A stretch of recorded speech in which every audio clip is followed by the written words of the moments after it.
Assalamualaikum warahmatullahi wabarakatuh. Waalaikumsalam. Innal hamdalillah wassalatu wassalamu ala Rasulillah wa ala alihi wa ashabihi wa mawalah. La haula wala quwwata illa billah. Amma ba'd. Halo semuanya, apa kabarnya hari ini?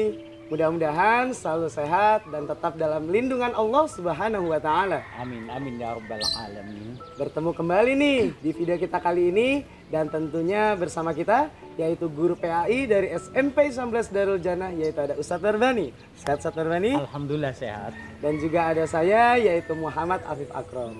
Dan seperti biasa di video kita kali ini kita tidak hanya berdua, tapi juga kita mendatangkan satu guru. Dan guru kali ini adalah guru yang imut dan menarik sekali, yaitu dengan Ibu Esti Rahayu. Selamat datang Ibu Esti, sehat? Alhamdulillah, halo semuanya. Jadi Ibu Esti ini adalah guru IPA untuk kelas 8 di SMP Islam Plus Darul Jannah. Di video kita kali ini kita akan sedikit membahas tentang apa itu najis dan tata cara membersihkannya yang unik. Untuk itu, simak videonya dengan baik dan ambil manfaat dari video ini. Mudah-mudahan semuanya akan mendapatkan manfaat ketika kalian memperhatikannya dengan baik. Untuk itu, mari sama-sama kita saksikan.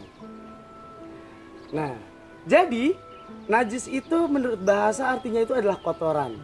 Kalau menurut istilah, yaitu adalah sesuatu yang bisa mencegah kita dari sahnya suatu ibadah. Betul ya Ustaz? Iya, betul, betul. Nah, untuk najis itu sendiri yang saya tahu ada 3 macam kayak Ustaz. Iya, betul. Kira-kira apa aja sih Ustaz untuk pembagian najis tersebut? Iya. Yang pertama najis mukhaffafa, mutawasito, yang kedua dan yang ketiga adalah mughalladha. Najis mukhaffafa itu najis ringan. Contohnya adalah air kencing bayi laki-laki yang belum berumur 2 tahun dan belum makan apa-apa kecuali air susu ibu. Dan cara membersihkannya sangat mudah.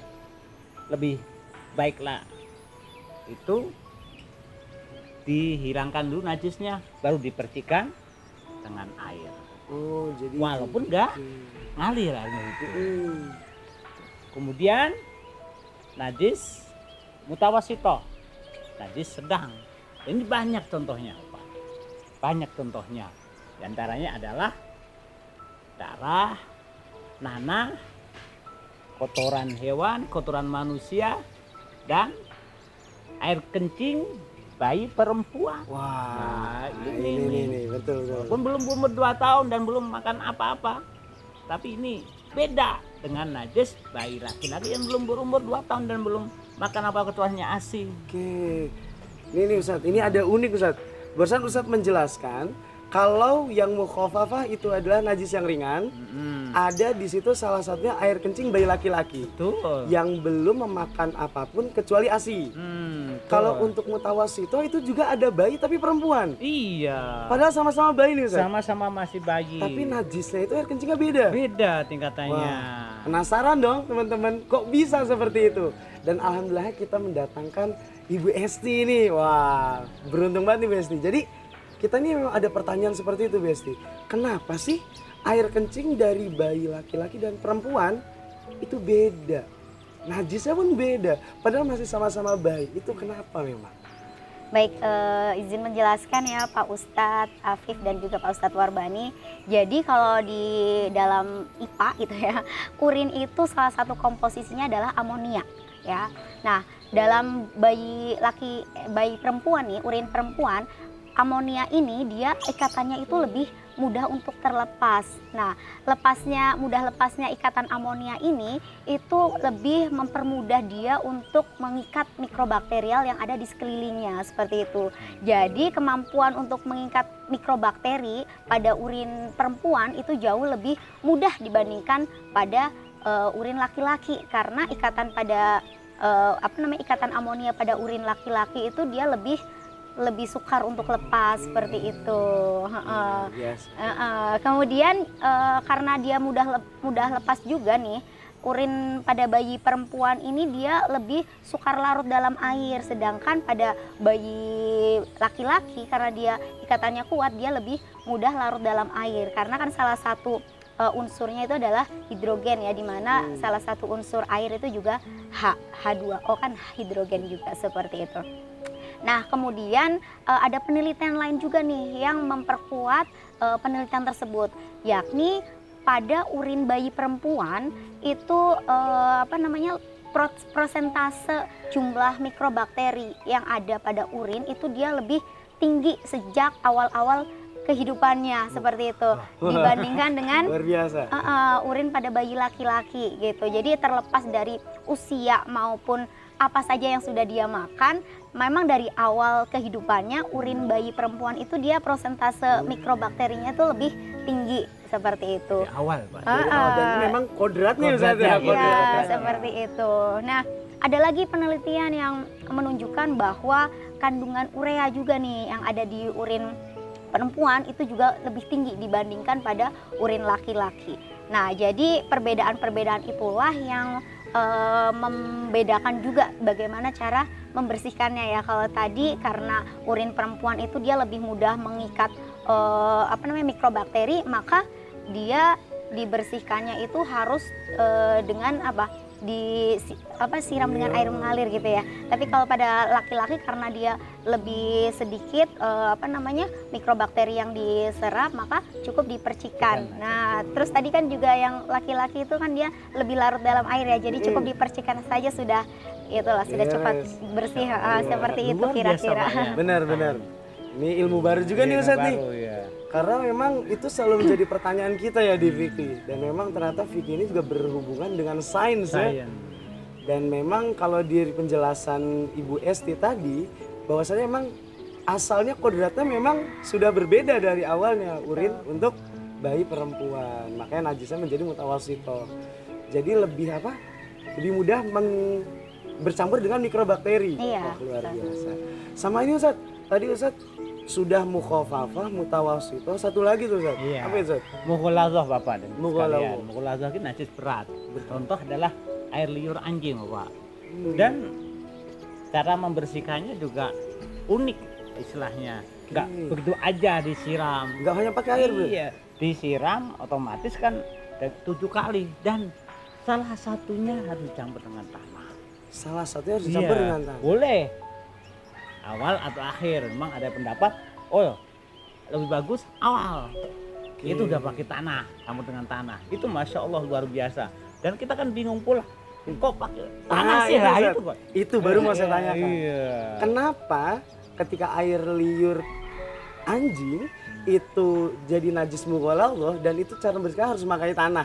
Nah, penasaran juga kan? Mari kita sama-sama tanyakan juga nih ke Bu Esti. Kenapa Ibu Esti harus pakai tanah? Emang kandungan tanah itu ada apa aja? Oke, baik. Jadi berdasarkan penelitian itu kan tanah sebenarnya mengandung berbagai macam komposisi ya. Di antaranya adalah mineral, kemudian ada udara, ada air, juga ada bahan-bahan organik seperti itu. Nah, salah satunya yang telah berhasil diteliti oleh ilmuwan terdahulu itu adalah kandungan yang dinamakan dengan tetrasiklin dan juga tetarolite. Nah, apa itu tetrasiklin dan tetarolite? Jadi ternyata tetrasiklin dan tetarolite ini adalah antibiotik alami gitu yang dihasilkan oleh mikroba yang ada di dalam tanah.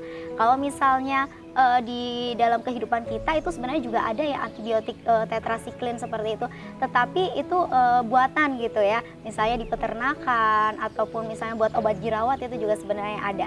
Tapi ternyata tanah itu dia menghasilkan secara alami dari mikroba yang ada di dalam tanah. Seperti itu. Nah, fungsinya apa? Fungsinya kalau tetarolite itu dia untuk membunuh virus-virus yang ada di air liur anjing seperti itu. Nah, sedangkan tetrasiklin itu adalah dia antibiotik yang spektrum kerjanya itu luas. Jadi wilayah kerjanya itu luas. Jadi dia bisa membunuh bakteri yang ada di macam-macam jenis bakteri gitu. Jadi bakteri jenis-jenis, banyak sekali jenis yang bisa dimatikan oleh tetrasiklin tadi seperti itu. Jadi Berguna sekali. Iya, luar biasa Pak ya. cara kerjanya bagaimana nih si tetrasiklin ini untuk membunuh bakteri itu. Jadi dengan cara dia ini menghambat sintesis protein yang ada di sel bakteri. Jadi yang namanya mikroorganisme itu dia tidak akan bisa hidup tanpa adanya sintesis protein. Nah, sedangkan si antibiotik ini dia menghambat nih kerjanya sintesis protein ini, maka bakteri itu tidak akan bertahan hidup, maka dia akan cepat musnah seperti itu. Kira-kira seperti itu penjelasannya. Baru tahu Pak ya? Wah, bukan baru tahu lagi. Istilah tetrasiklin, tetrarolide ya. Waduh, Ustaz. Ilmu baru banget, dan padahal tanah itu setiap hari kita injak istilahnya. Tapi itu mengandung banyak luar biasa hal seperti untuk mensucikan dari najis mughaladhah tadi, Ustaz. Berarti benar ya, Ustaz. Jadi guru pun tidak hanya mengajar, tapi juga harus belajar. Ya, emang keren sekali sih, emang luar biasa. Nah itu ya kawan-kawan sekalian, intinya adalah ketika melihat dari video ini sudah tahu nih, oh jadi ternyata perbedaan dari kencing bayi laki-laki dan perempuan tuh ini yang menyebabkan najisnya berbeda. Dan kenapa sih kita harus menggunakan tanah ketika menghapuskan atau bersuci untuk yang najis mughaladhah? Nah itu dia ya, jadi intinya pesan saya kalian, jangan pernah berhenti belajar. Oke, mungkin cukup sekian video dari kami. Terima kasih banyak Ibu Esti dan Ustaz Warbani. Sehat-sehat selalu. Sama-sama kita cukupkan video kita kali ini dengan baca hamdalah dan kafaratul majelis. Alhamdulillahirabbil alamin. Subhanakallahumma wa bihamdika asyhadu an la ilaha illa anta astaghfiruka wa atubu ilaik. Wassalamualaikum warahmatullahi wabarakatuh. Terima kasih.